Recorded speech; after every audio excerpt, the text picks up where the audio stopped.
Hi hello welcome back to my YouTube channel. எல்லாருக்கும் வணக்கம். என்னோடய சேனலை சப்ஸ்கிரைப் பண்ண எல்லாருக்கும் ரொம்ப ரொம்ப நன்றி.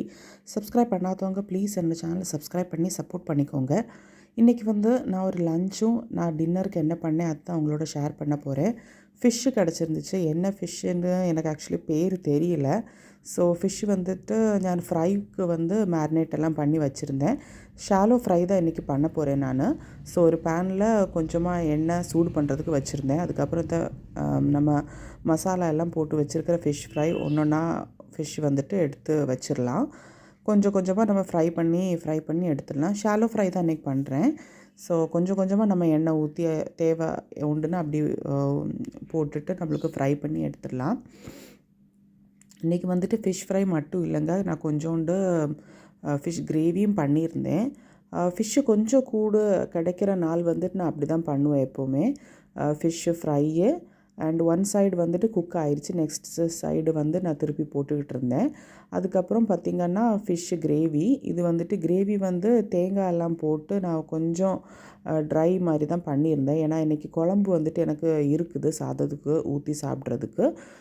ஸோ அதுக்கப்புறம் பார்த்திங்கன்னா முருங்கைக்காவோட ஒரு பொரியல் மாதிரி நான் பண்ணியிருந்தேன். ஃபிஷ்ஷு எதுவாக இருந்தாலும் வெஜ்ஜு சரி ஒரு வெஜ்ஜாச்சும் இருக்கட்டும் சாப்பிடலான்ட்டு, ஹெல்த்தி தானே. ஸோ அதுக்கப்புறம் எல்லா வெஜிடபிள்ஸ் எல்லாம் போட்டுட்டு நான் சாம்பார் பண்ணியிருந்தேன். அதனால தான் நான் ஃபிஷ்ஷு கிரேவி கொஞ்சம் திக்காக வச்சுருந்தேன். ஸோ சாம்பார் நல்லா பர்ஃபெக்டாக வந்துருந்துச்சு. சுட சுட நல்லா சாம்பார், ஃபிஷ்ஷு. இது சாதம் நான் வடிகட்டி வச்சுருந்தேன். அது ஆக்சுவலி அது அப்படியே சூடாக இருக்குது. எடுக்கிறதுக்கு கொஞ்சம் ஸ்ட்ரகிள் பண்ணிட்டு தான் இருந்தேன். சூடாக இருக்கிறதுனால அந்த லிட்டு வேறு என் கையிலேருந்து கீழே விழுந்துருச்சு.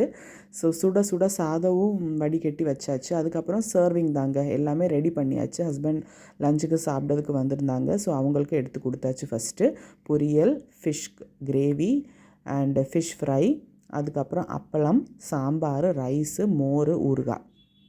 இது தாங்க எங்களோட சிம்பிளான லஞ்சாக இருந்துச்சு அன்னைக்கு. ஹெல்த்தியான லஞ்சுங்க. ஓகே. ஸோ அவங்களுக்கு எல்லாருக்கும் கொடுத்து நானும் சாப்பிட்டு இருந்தோம். அதுக்கப்புறம் வேலை முடியலைங்க. அதுக்கப்புறம் நம்மளுக்கு அப்போ தான் வேலை கொஞ்சம் கூட ஸ்டார்ட் ஆகுது. பாத்திரம் எல்லாம் கழுகி அதுக்கப்புறம் வீடெல்லாம் க்ளீன் பண்ணி ஒதுக்கி வரும்போதுலேயே ஒரு டைம் ஆயிரும். அதுக்கப்புறம் ஈவினிங் அகெயின் டின்னர் பண்ணணும். ஸோ டின்னர் பண்ணுறதுக்கு நான் கிச்சனெல்லாம் க்ளீன் பண்ணி அப்போவுமே வச்சாச்சு. இனிமேல் இந்த க்ளீன் கிச்சனில் நம்ம நெக்ஸ்ட்டு வேலை ஸ்டார்ட் பண்ணிடலாம். டின்னருக்கு நான் தோசை தான் சுட்டுக்கிட்டுருந்தேன். வீட்டிலே அரைச்ச மாவு இருந்துச்சு. ஸோ சுட சுட தோசை அண்டு சட்னி பார்த்திங்கன்னா தேங்காய் சட்னி பண்ணியிருந்தேன் நான். பொட்டுக்கடலை எல்லாம் போட்டு தமிழ்நாடு ஸ்டைல்லே சூப்பராக வந்துருந்துச்சு தேங்காய் சட்னி.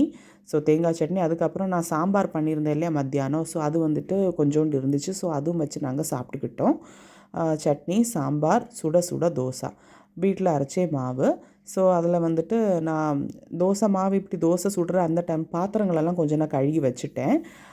அந்த டைமில் மீன்வாயில் கொஞ்சம் கொஞ்சம் நான் செஞ்சு தோசையும் சுடுறது கொஞ்சம் கொஞ்சம் பண்ணிக்கிட்டு இருந்தேன். அதுக்கப்புறம் பார்த்திங்கன்னா அந்த தோசை சுடும்போதில் எனக்கு தோணிக்கிட்டு இருந்துச்சு, தோசை சீரீஸ் மாதிரி like 1 week different types of dosa பண்ணலாமா. எனக்கு ஓரளவுக்கு டிஃப்ரெண்ட் டைப்ஸ் ஆஃப் தோசை பண்ணுறதுக்கு தெரியும். நான் ஃபஸ்ட்டும் ட்ரை பண்ணியிருக்கிறேன். ஸோ அதனால பண்ணலாமான்ட்டு ஒரு பிளான் இருக்குது. ஸோ எல்லோரும் இது பார்க்குறதா இருந்தீங்கன்னா கமெண்ட்டில் ப்ளீஸ் சொல்லுங்கள், எப்படி பண்ணலாமா வேண்டாமான்ட்டு. ஏன்னா நீங்கள் கமெண்ட்டும் சொல்ல மாட்டேங்கிங்க அண்ட் லைக்கும் இல்லை, ஒன்றும் இல்லை. சப்ஸ்கிரைபர்ஸ் ஒன்றும் இன்க்ரீஸ் ஆகாததுனால எனக்கு ரொம்ப என்ன பண்ணுறதுனே தெரியல. பட் இதெல்லாம் நான் அதுக்குன்னு இல்லை, மெமரிஸ் தாங்க. ஒரு நாள் ஒரு மெமரிஸ் தான். அதனால தான் நான் மெயினாக இந்த விலாக் எடுக்கிறதே. ஸோ அவங்க சாப்பிட சுட சுட அவங்களுக்கு தோசை ஊற்றி கொடுத்துட்ருந்தேன் நான். அவங்களும் டின்னர் நல்லா எல்லோரும் சாப்பிட்டாச்சு. ஸோ நெய் வேணும்னுள்ளவருக்கு நெய் போட்டு கொடுத்துட்ருந்தேன். இல்லைனா நம்ம நல்லெண்ணெய் போட்டு கொடுத்துட்ருந்தேன். இங்கே இவங்களுக்கு தோசை சாப்பிட்டதுக்கப்புறம் எக் புல்ஸே இல்லைன்னா எக் ஆம்லேட்டு வேணும். ஸோ அதனால் நானும் தெரிஞ்சு சரி அது கொடுத்தாச்சு. சால்ட் அண்ட் பெப்பர் மட்டும் போட்டுட்டு கொடுத்தாச்சு. இவ்வளோ தாங்க ஒரு குட்டி விலாக். எல்லாருக்கும் பிடிச்சிருக்குன்னு நம்புகிறேன். சப்ஸ்கிரைப் பண்ணாதவங்க பண்ணுங்கள். தேங்க்யூ ஸோ மச் ஃபார் வாட்சிங்.